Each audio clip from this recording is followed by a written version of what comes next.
Hello everyone, myself Dr. Vineet Kumar, Assistant Professor, Department of Zoology, the Cochin College.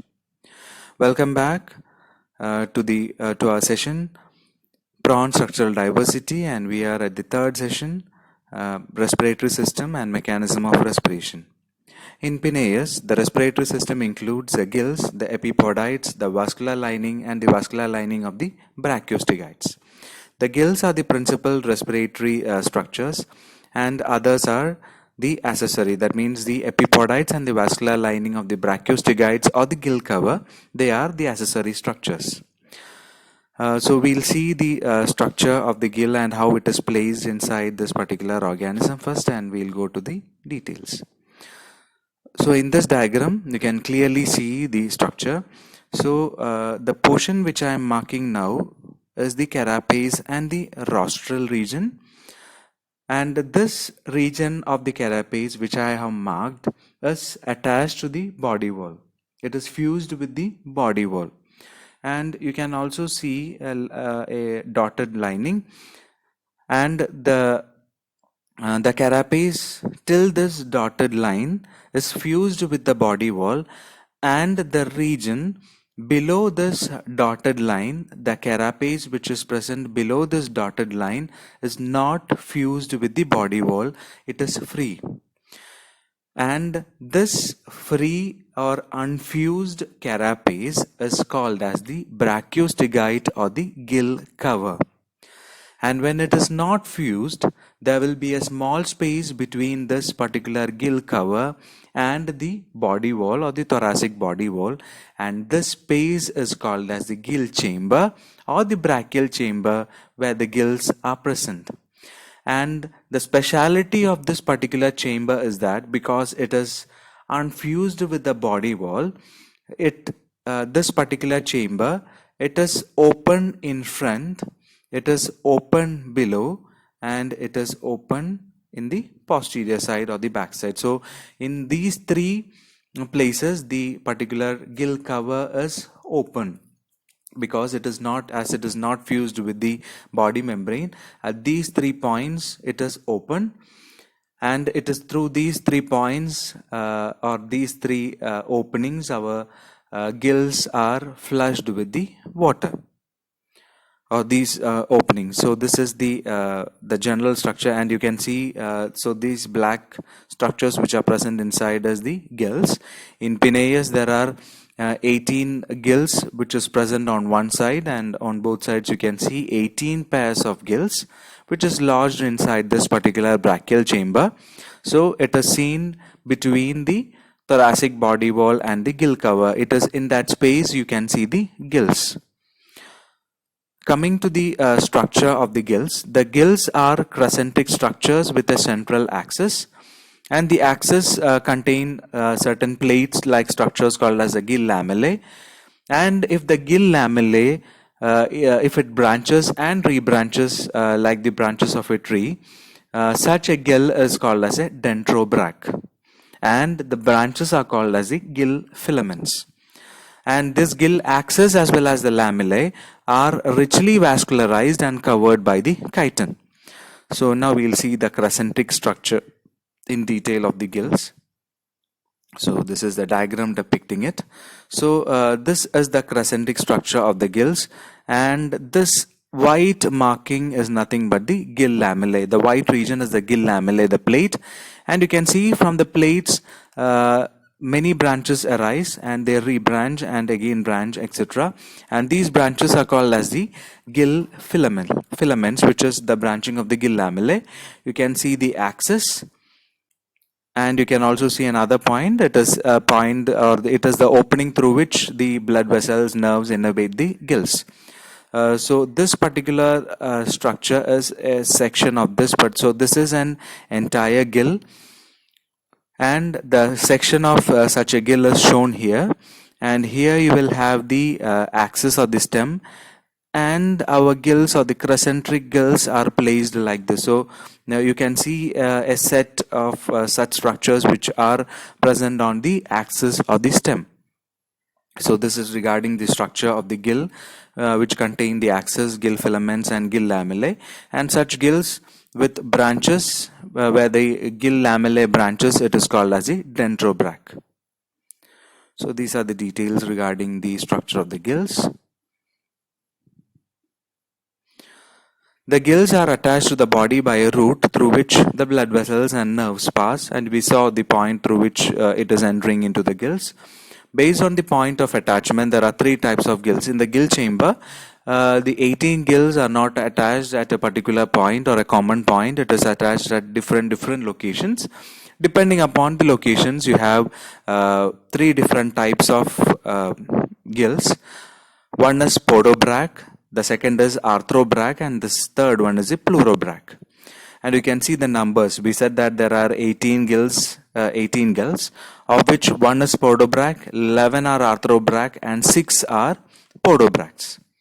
So podobrach is nothing but if the gill is attached to the coxa of a thoracic appendage, so it is called as a podobrach, where podo refers to an appendage, or podo refers to feet. Here it is the appendage. So if the gill is attached to the appendage, it is called as the podobrach. And if the gill is attached to the arthroidal membrane, so that is a connection or a connecting membrane between the thoracic wall and the appendage. If it is attached to that particular point, it is called as arthrobrach. And if it is attached to the inner wall of the gill chamber, it is not if the gill is not attached to the appendage or the arthroidal membrane, it will be attached to the body wall or inner wall of the gill chamber. If it is not the body wall, it is attached to the inner wall of the gill chamber. If it is attached to the inner wall of the gill chamber, it is called as a pleurobrach. So the diagram which is given below depicts the positions of the gill.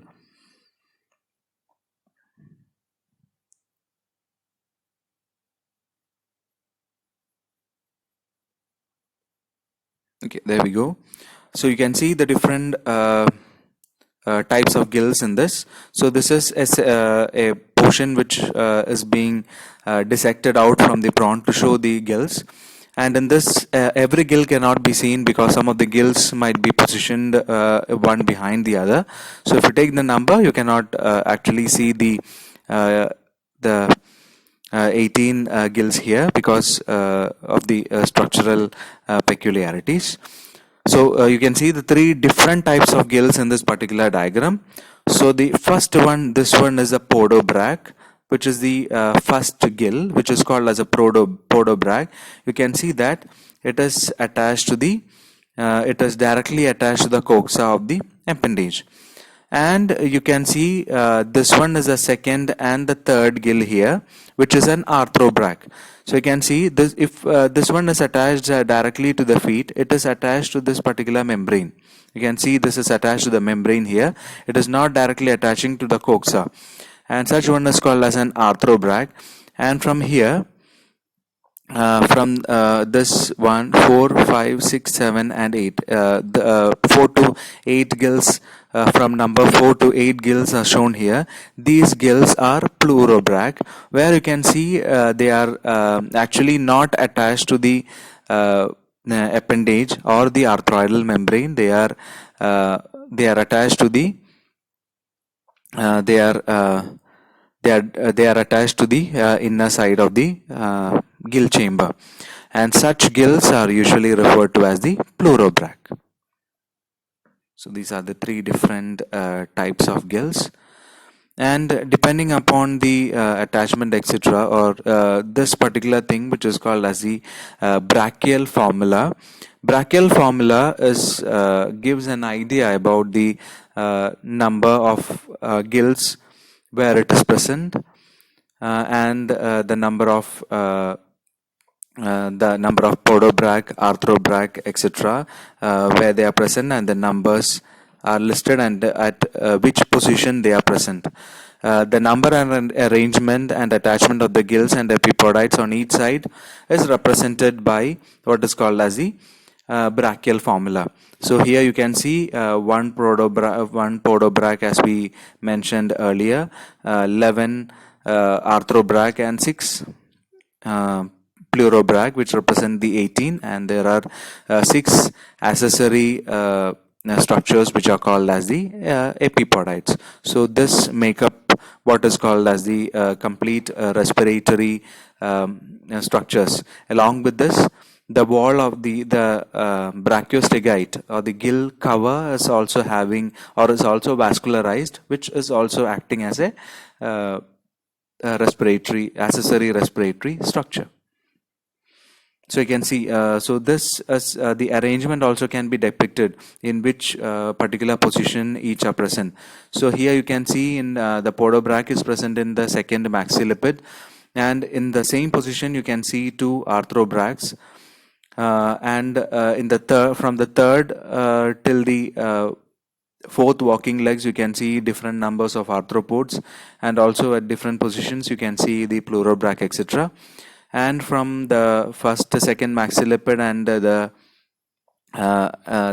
three maxillipids and the three walking legs, the chelate legs, you can see the epipodites. So this is what is called as the, so you have 18 here plus the 6 which make up the brachial formula to 24.